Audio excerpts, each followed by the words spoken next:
adalah anak itu acap kali atau sering kali berziarah ke kubur keduanya dan mengirimi hadiah-hadiah amal kebaikan seperti sembahyang hadiah, membaca Al-Quran, sholawat, tahlil dan lain-lainnya yang mana pahalanya disampaikan untuk mereka.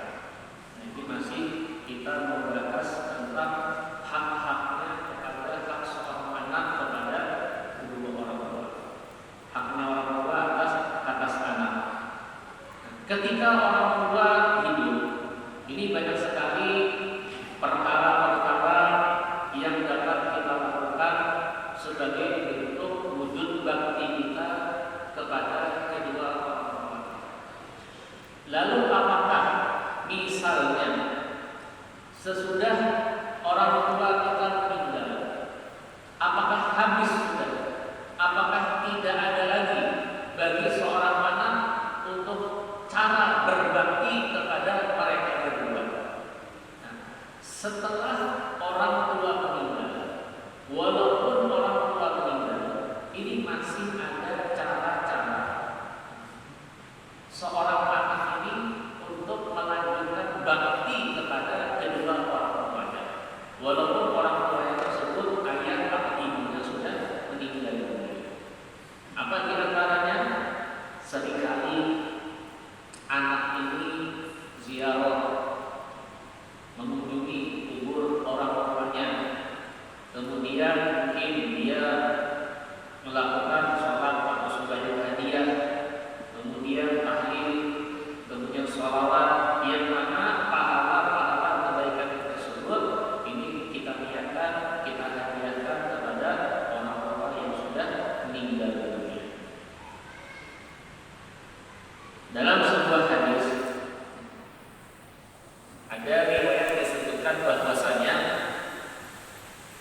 saat Rasulullah Shallallahu Alaihi Wasallam ada seorang laki-laki yang bertanya kepada Rasulullah Shallallahu Alaihi Wasallam. Faqala, orang ini bertanya kepada Rasulullah, ya Rasulullah, wahai utusan Allah, wahai Rasulullah, hal baqiya alayya min birri abawayya syai'un abirruhuma bihi ba'da wafatihima. Pemuda ditanya kepada Rasulullah, wahai Rasulullah, apakah tersisa atasku daripada berbakti kepada orang tuaku, yang mana aku ini berbakti dengan sesuatu itu setelah meninggalnya mereka berdua.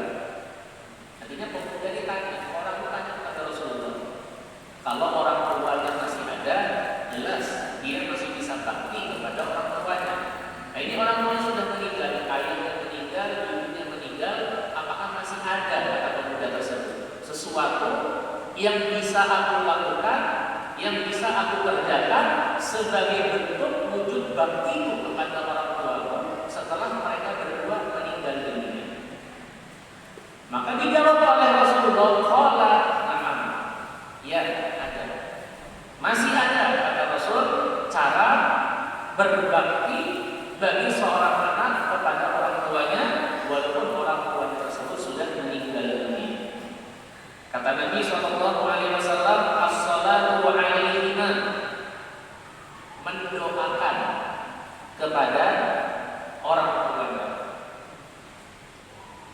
entah mungkin dengan bacaan-bacaan Al-Quran, ya, sholat hadiah yang dia niatkan pahalanya untuk kedua orang tua. Orang seorang anak ini kalau tidak pernah mendoakan orang tuanya, ini lihat hidupnya bagaimana, lihat rezekinya bagaimana. Ini ada hadis Nabi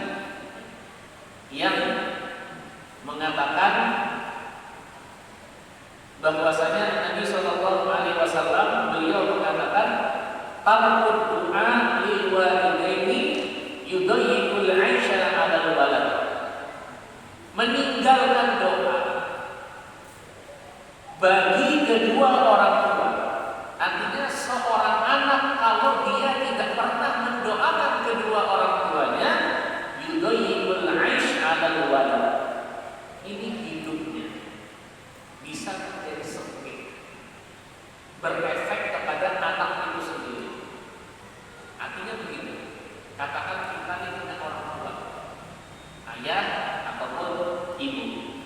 Semasa kita ini masih hidup, tidak pernah mendoakan kedua orang tua. Ini berpengaruh dengan kehidupan. Kadang-kadang hidup kita ini sempit, sering sumpah. Kadang-kadang kita punya kerjaan macet. Kadang-kadang kita punya rezeki sulit. Kadang-kadang ada saja masalah ini dan itu, baik di dalam rumah tangga kita ataupun di masalah pekerjaan kita. Diteliti di antaranya yang membuat itu semua, yang menyebabkan itu semua, di antaranya adalah kita tidak pernah mendoakan orang tua. Makanya ridho Allah fi ridho walidain. Ridhonya Allah itu ada di ridhonya orang tua. Coba perhatikan anak yang bakti sama orang tua, anak yang bakti selalu mendoakan orang tuanya, kemudian dia mendapatkan ridho daripada orang tuanya di hidupnya. Walaupun secara zahir katakan dia bukan termasuk orang kaya, walaupun rumahnya biasa, tapi lihat keberkahan itu selalu ada pada dirinya. Dia punya kerjaan, alhamdulillah dimudahkan oleh Allah. Dia punya rezeki, alhamdulillah didapatkan oleh Allah Subhanahu wa taala. Sehingga hidupnya tenang dan nyaman.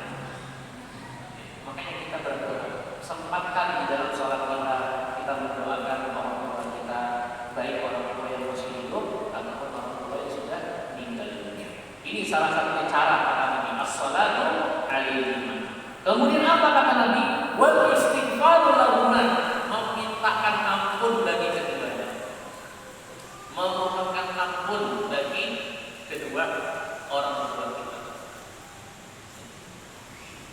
Kita doakan orang tua kita, mudah-mudahan dosa-dosa diampuni oleh Allah, mudah-mudahan dibebaskan kuburnya oleh Allah Subhanahu wa taala, mudah-mudahan ditempatkan di surga oleh Allah Subhanahu wa taala. Kita memintakan ampun untuk orang tua kita. Kemudian apa? Wa infadu ahdihima, melaksanakan wasiat keduanya. Orang tua mungkin punya wasiat begini. Kemudian orang tua meninggal, nah kita sebagai anak laksanakan sebagai bentuk wujud bakti kita kepada orang tua kita, laksanakan wasiat orang tua. Itu di antara bentuknya begitu. Kemudian apa lagi? Wa ikramu shadiqihima, memuliakan teman-teman orang tua kita. Orang tua kita katakan dulu semasa hidupnya punya teman si fulan, yang mana mereka itu juga termasuk orang baik, orang soleh. Ini ketika orang tua kita meninggal, mereka yang dulunya adalah teman orang tua kita hormati juga, kita muliakan mereka karena mereka termasuk adalah teman-teman daripada orang tua kita. Ya mungkin di situ teman-teman ayah kita itu mungkin pernah berjasa dengan orang tua kita. Jangan kita lupakan kebaikan mereka. Jangan kita lupakan jasa-jasa mereka, hormati mereka, muliakan mereka. Kemudian apa lagi? Wasilatul rahim allati la tusalu illa bihima, menyambung tali persaudaraan yang mana tidak tersambung tali persaudaraan itu kecuali dengan sebab mereka berdua.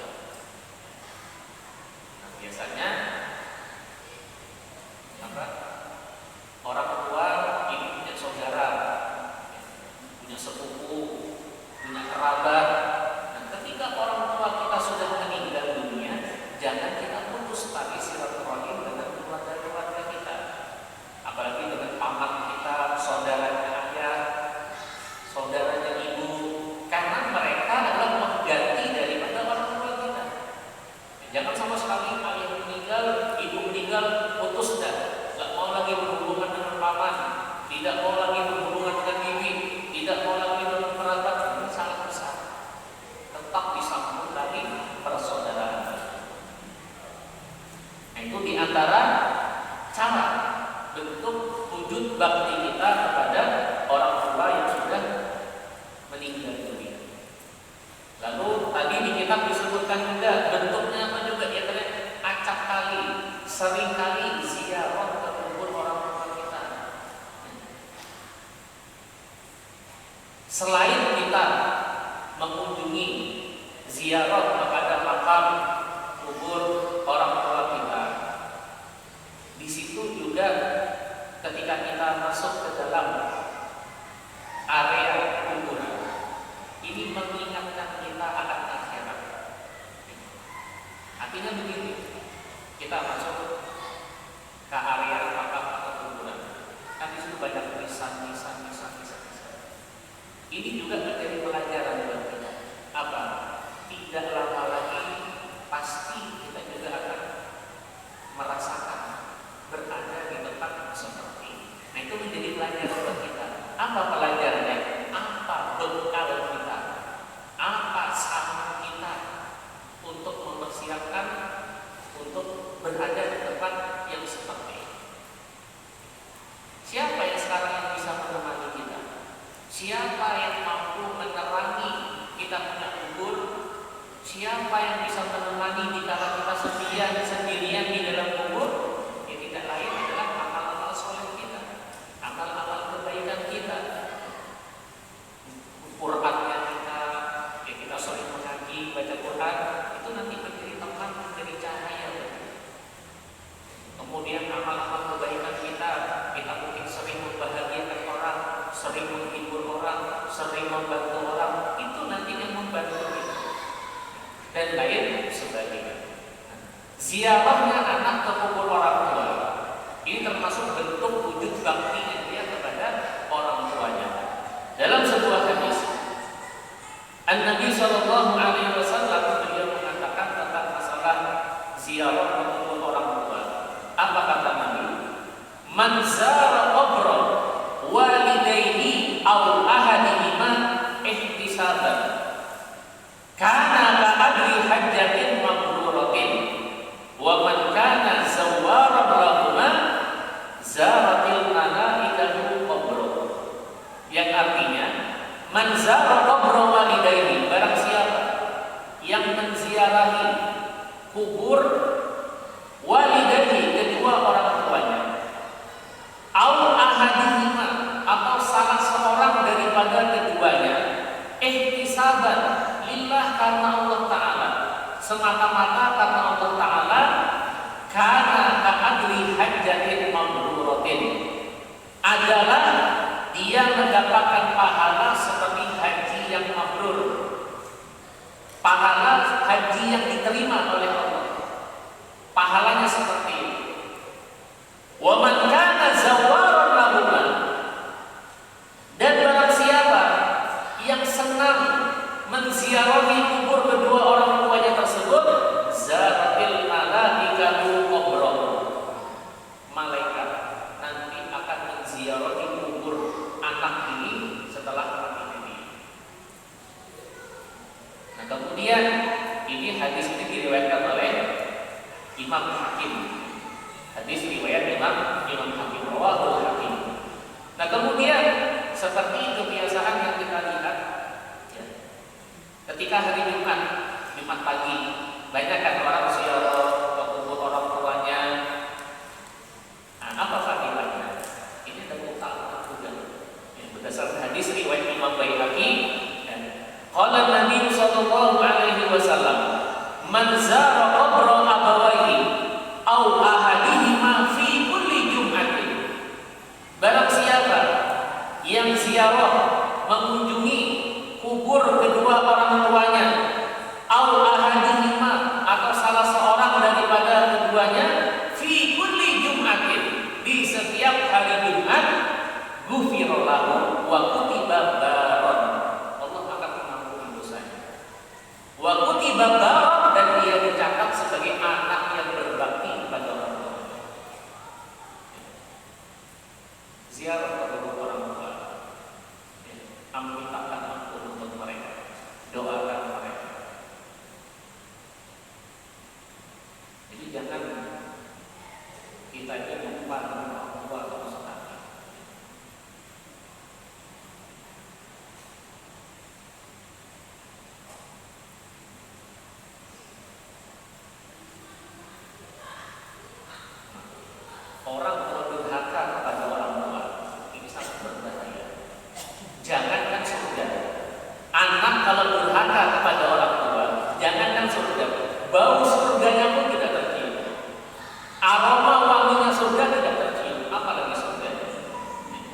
Berdasarkan hadis Nabi Shallallahu Alaihi Wasallam, beliau mengatakan, iyyakum wa uququl walidain, hati-hatilah kalian dengan durhaka kepada orang tua. Kenapa? Fa inna rihal jannati yujadu min masirati alfi amin. Sesungguhnya aroma bau wanginya surga itu didapati tercium dari jalan perjalanan alfi'am 1000 tahun. Itu sudah keciuman aroma surga, baunya surga. Wallahi kata Nabi, la yajiduha aqun, demi Allah tidak akan mendapati aroma surga tersebut aqun, orang yang durhaka kepada orang tua. Ini rugi kita. Surganya nggak dapat, jangan surga itu baunya nggak dapat. Akibat apa? Uququl walidain. Dan ingat, hati-hati. Dosanya orang yang durhaka kepada orang tua ini kadang-kadang adabnya disegerakan di dunia, ditimpakan di dunia. Nah, berdasarkan hadis juga, Nabi Shallallahu Alaihi Wasallam beliau mengatakan, kullu dunubi yuakhirullahu minha ma syaa ila yaumil qiyamah. Setiap dosa, kullu dunub, setiap dosa, yuakhirullahu minha, ini ditangguhkan oleh Allah, ditangguhkan nanti oleh Allah, ma syaa ila yaumil qiyamah, dengan apa yang Allah kehendaki. Sampai kapan? Sampai hari kiamat. Artinya apa?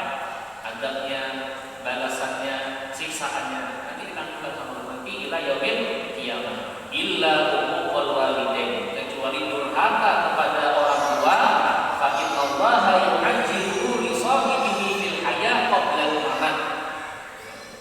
Maka sesungguhnya bahwasanya Allah Subhanahu wa taala menyegerakan balasannya, menyegerakan adabnya li sahibihi, bagi anak yang durhaka kepada orang tua, fil hayat, di dalam hidupnya, qabla al-mamat, sebelum mati. Lihat bagaimana anak-anak yang durhaka kepada orang tua, kadang-kadang hidupnya berantakan, kerjaannya gak karuan, anak istrinya durhaka. Ini itu belum selesai satu masalah, masalah berikutnya datang, belum selesai masalah ini, belum beres, masalah ini datang lagi, sehingga hidupnya kacau balau. Apa akibatnya? Ini juga diantara sebab uququl walidain, durhaka kepada orang tua. Jadi kita jangan sampai kita menjadi anak yang durhaka kepada orang tua. Walaupun misalnya asalnya kita lebih kaya daripada orang tua kita, tetap bagaimanapun mereka di atas kita, karena mereka orang tua kita. Walaupun katakan rumah kita lebih bagus daripada rumah orang tua kita, kehidupan kita lebih enak daripada orang tua kita, tetap muliakan mereka, hormati mereka, sayang mereka adalah orang tua kita.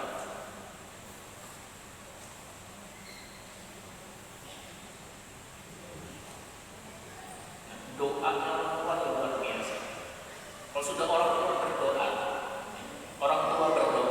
mendoakan anaknya, ini seperti doa Nabi kepada umat. Makanya hati-hati, terutama bagi orang tua, terutama ibu ataupun bapak, jangan sampai keluar daripada mulutnya ini kata-kata yang kasar, kata-kata yang berisikan sumpah ditujukan kepada anaknya. Hati-hati. Yang kadang-kadang ada sampai anaknya nakal luar biasa, ibunya sakit hati disumpahin sama ibu, disumpahin sama ayah. Hati-hati, takutnya mandur lagi. Sebagaimana Nabi Shallallahu Alaihi Wasallam beliau mengatakan, doaul walid liwaladihi kadu'ain nabi di ummatihi. Doanya orang tua kepada anaknya seperti doanya Nabi kepada umat. Artinya apa? Mandur. Obor sudah.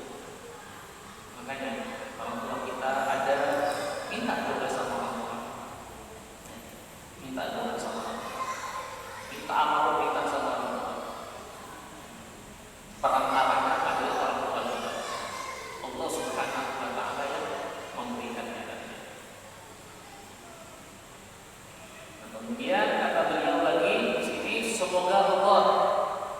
memberikan rahmat yang banyak kepada mereka dan dimasukkannya ke dalam surga Jannatul Na'im.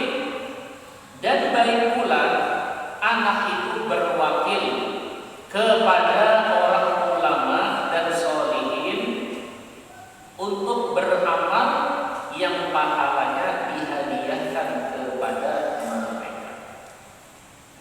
Misalnya kalau seorang anak mampu melakukan itu sendiri, ya lebih bagus kerjakan sendiri. Tapi kalau katakan anaknya dia kurang bisa atau tidak mengerti, silahkan diwakilkan kepada orang-orang yang mengerti. Amal-amal, kalau sudah kita ini meninggal, semuanya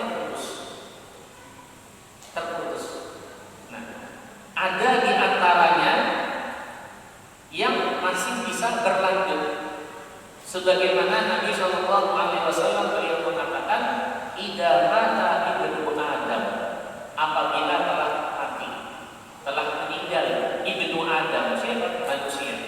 In qata'a amaluhu illa min salasin, terputus amal-amalnya, terputus illa min salasin, kecuali 3 ini.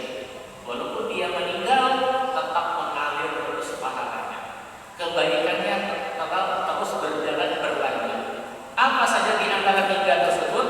Yang pertama adalah shadaqatin jariyatin, sedekah yang mengalir.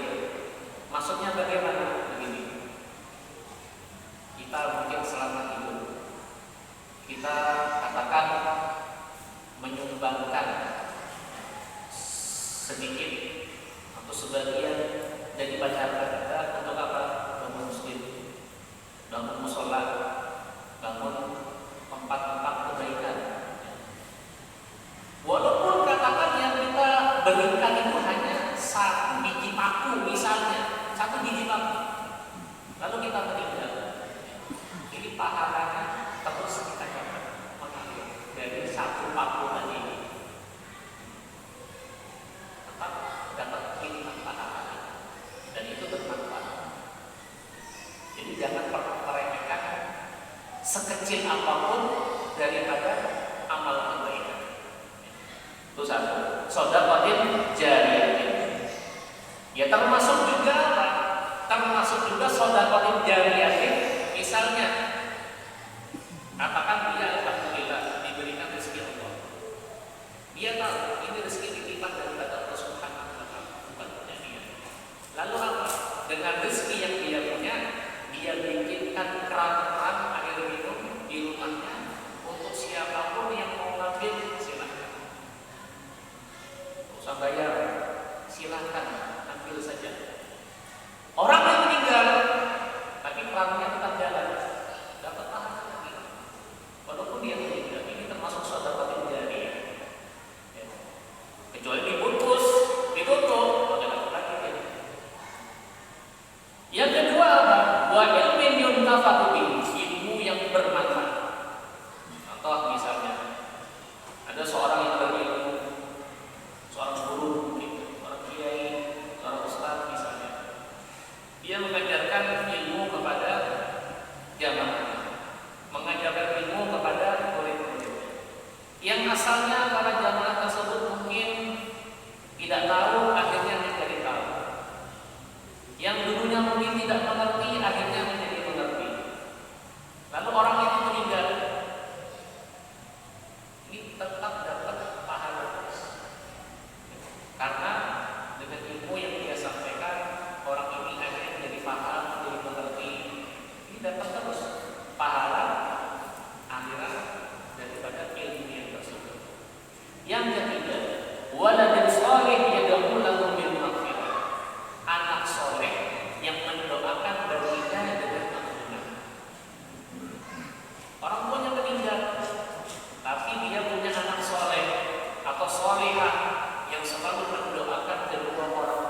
Beliau ini termasuk orang yang sangat bakti kepada orang tuanya. Imam Ali Zainal Abidin. Beliau ini termasuk orang yang bakti kepada orang tua, terutama kepada ibunya. Saking baktinya apa? Sebagian sahabat-sahabat beliau ini bertanya, wahai Ali Zainal Abidin, engkau ini orang yang bakti sama orang tua, tapi kenapa kok kami gak pernah melihat engkau makan bersama ibumu? Gak pernah kami lihat makan bersama dengan ibumu. Apa kata beliau? Betul ya, aku memang termasuk orang yang bakti kepada orang tuaku, kepada ibuku. Kenapa kok aku tidak pernah makan bersama beliau? Aku takut ketika aku makan bersama ibuku, ketika itu katakan misalnya ada lauk tinggal satu misalnya, ibuku kepingin dan aku juga kepingin, tapi keduluan aku ngambil, aku makan. Sampai segitu yang beliau memikirkan. Makanya aku tidak berani makan sama ibuku, biar beliau dia makan dulu, sisa-sisanya nanti aku bawa. Bentuk bakti kepada orang tua. Ada lagi Al-Habib Ali Sahibul Maulid, pengarang Maulid Habsyi. Beliau tidak pernah merasakan sesuatu yang beliau dapatkan punya dirinya. Apapun yang beliau dapatkan, makanan kan, uang kan, atau apa, itu selalu ini punya ibu. Ini punya ibu. Bahkan seandainya aku mau dijual sama ibu, mau digadaikan sama ibu, aku siap. Bakti kepada orang tua. Sehingga beliau namanya Harun, derajat ditinggikan oleh Allah, dikenal oleh orang banyak dan lain sebagainya, berkata bakti kepada orang tua. Kemudian yang selanjutnya